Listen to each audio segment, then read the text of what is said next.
We are with the family of one victim of India's failing education system. Pradeep Megwal died by suicide after the NEET exam was cancelled due to a paper leak. Pradeep के पिताजी हैं यहाँ और प्रदीप की बहन है, प्रदीप के पड़ोसी हैं जो आज यहाँ पर प्रोटेस्ट में आए हैं कॉकरोच जनता पार्टी की, जो प्रोटेस्ट एजुकेशन मिनिस्टर का रेजिग्नेशन मांग रही है इस पेपर लीक के ऊपर। सर आप हमें बताइए इस प्रोटेस्ट में क्यों आए, क्या लगा कि ये एक लौती चीज़ है जो आप कर सकते हैं? अभी तक क्या कोई रिस्पांस आपको मिला है किसी अथॉरिटी से? नहीं मिला। क्या हुआ था आपके बेटे के साथ? मुश्किल होगा आपके लिए बताना, पर क्या बता सकते हैं हमारे दर्शकों को?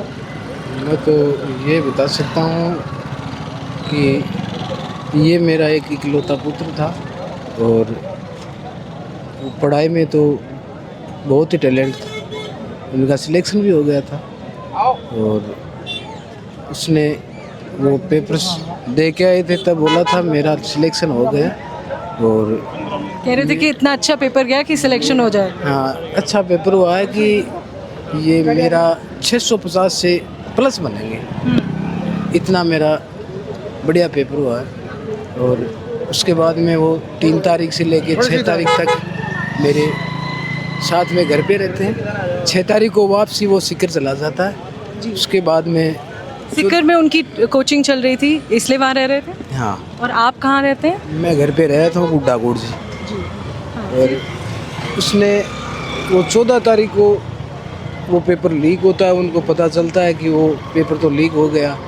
उसके बाद में वो 15 तारीख को ये सुसाइड कर लेता है। जब आपको पता चला क्या क्या महसूस हुआ? हम सोच भी नहीं सकते कि आपके बेटे की कोई गलती नहीं थी, उन्होंने पूरी मेहनत की, मेहनत से एग्ज़ाम दिया। जब आपको पहली बार पता चला कि इस वजह से आपने अपना बेटा खोया, तो क्या पहली बार लगा, गुस्सा आया?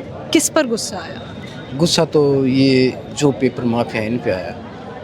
और मैं तो मैम ये कहना चाहूँगा कि मैंने तो मेरा प्रदीप खोया है और इन पेपर माफियों के खिलाफ ऐसा कोई कड़ा कानून बने कि उसको फांसी तक की भी सज़ा होनी चाहिए। और आगे के लिए मैं तो मेरा प्रदीप खो दिया, लेकिन लाखों प्रदीप बच सके। और मेरा पहला मुद्दा भी यही है कि जहाँ तक ये कानून नहीं बनेगा वहीं तक चैन से बैठूंगा नहीं। और ये लास्ट मरते दम तक जहाँ तक मेरे में खून दौड़ेगा वहीं तक ये मुद्दा लड़ता रहूँगा और न्याय लेके रहूँगा। क्या आप भी चाहेंगे कि शिक्षा मंत्री, एजुकेशन मिनिस्टर धर्मेंद्र प्रधान इस्तीफ़ा दें? आप एक विक्टिम हैं उनके, कि उनकी एजुकेशन मिनिस्ट्री की विक्टिम है, क्या आप भी ये मांग करेंगे? देना चाहिए, उसको दे देना चाहिए था।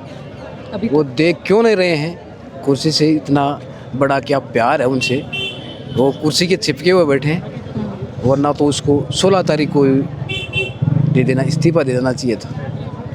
ये इतना आप प्रदीप की बहन है, 5 बच्चों की सुसाइड की खबर आई है जब से ये पेपर लीक हुआ है और प्रदीप उनमें से एक हैं। आज आप यहाँ पर आई हैं, आप लोगों ने हिम्मत दिखाई है कि आप बाहर आए, आप बात कर रहे हैं इसके बारे में। और मैं देख पा रही हूँ कि आप प्रदीप की अस्थियाँ साथ लेकर आए हैं आज इस प्रोटेस्ट में जयपुर में। तो कितनी हिम्मत लगती है ऐसे अपना भाई खोने के बाद, अपना बेटा खोने के बाद फिर आके बात करने में, फिर आके ऐसी मांग करने में कि हमें जस्टिस चाहिए अपने बेटे के लिए। और ऐसे किसी केस में लोग कहेंगे कि ये मर्डर नहीं है, किसी ने इनको मारा नहीं है, पर ये एक तरह से मर्डर ही है, ये सिस्टम का मर्डर है। आप क्या कहना चाहेंगी? मेरा तो यही कहना है, जो पेपर लीक करने वाले हैं उसको तो कड़ी से कड़ी सज़ा दे। और जो ये धर्मेंद्र प्रधान है इसको इस्तीफ़ा देना चाहिए, अभी तक तो दिया नहीं है और इस्तीफ़ा उसको देना ही पड़ेगा। क्यों, मेरे भाई तक मैं लास्ट तक लड़ती रहूँगी। मेरी 3 बहनों का इकलौता भाई था, वो इस दुनिया में नहीं है, पर मेरे भाई के लिए मैं ज़रूर लड़ूँगी। अब जी, जब आपने पहली बार सुना कि इस वजह से आपके भाई ने ये कदम उठाया, क्या आपका पहला क्या लगा आपको? मैं पास ही में थी, भाई के पास में ही थी, साथ ही रहते था मेरे भाई। तो मैं तो थी नहीं इसके पास, बाहर नहाने चली गई, बाथरूम में थी, वापस आई तो ये फांसी के फंदे लटका था। गेट बाहर से गेट बजाया, खोला नहीं, 2-3 बार बजाया, खोला नहीं। खिड़की से जाके देखा तो लटका हुआ था। मैंने ज़ोर से चीख मारी तो कोई तब तो सुना नहीं कोई। मैंने जो रूम का गेट है वो मैंने खुद तोड़ा, उसको नीचे उतारा, फिर उसको हिलाया तो बोला ही नहीं, तो मैं चीख पड़ी। फिर मुझे नहीं पता मेरे साथ क्या हुआ। फिर उसको हॉस्पिटल ले जाया गया। फिर पापा जी को भी झूठ बोलकर बुलाया गया कि भाई को दर्द हो रहा है, ज़्यादा दिक्कत हो रही है तो आप आओ। तो आपने देखा अपने भाई को फांसी के फंदे में लटके हुए, आपने देखा? देखा भी है, उतारा भी मैंने ही है उस भाई को। तो सर आखिरी बार अगर मैं आपसे एक बात पूछना चाहूँ, दुख होगा आपको भी बताते हुए, पर अगर सरकार देख रही है, अगर कोई भी अधिकारी देख रहा है, एक चीज़ अगर कहना चाहेंगे कि जिससे उनकी रूह तक ये आपका मैसेज पहुँचे, क्या कहना चाहेंगे? देखो, मैं ये कहना चाहूँगा कि जैसे ऐसे मंत्रियों का अगर ये बेटा होता ना, तब तो अभी तक ये यहाँ का सब कुछ हिल जाता। लेकिन ये एक गरीब का बेटा है, इसलिए सरकार आँख मूंदे बैठी है और कुछ करने वाली नहीं है। लेकिन इसको हम जहाँ तक हमारा खून शरीर में दौड़ रहा, तब तक हम कुछ करके रहेंगे, पीछे नहीं हटेंगे, जाना कहीं भी पड़े। ये मेरा एक। क्या काम करते हैं सर आप? मैं खाली एक मजदूरी का ही काम करता हूँ वैसे तो इसीलिए आपके आंसुओं की कीमत नहीं है, क्योंकि आपसे बात करते हुए मेरी आंखों में आंसू आ रहे हैं। मुझे ये समझ नहीं आता कि वो अधिकारी जो ये सब देखते हैं, उनकी वजह से ये सब होता है, या वो किस तरह रिस्पॉन्सिबिलिटी नहीं लेते हैं। अभी रोने का टाइम नहीं है। इस परिवार के साथ पूरा हिंदुस्तान का यूथ खड़ा है। सरकार को जवाब देना होगा।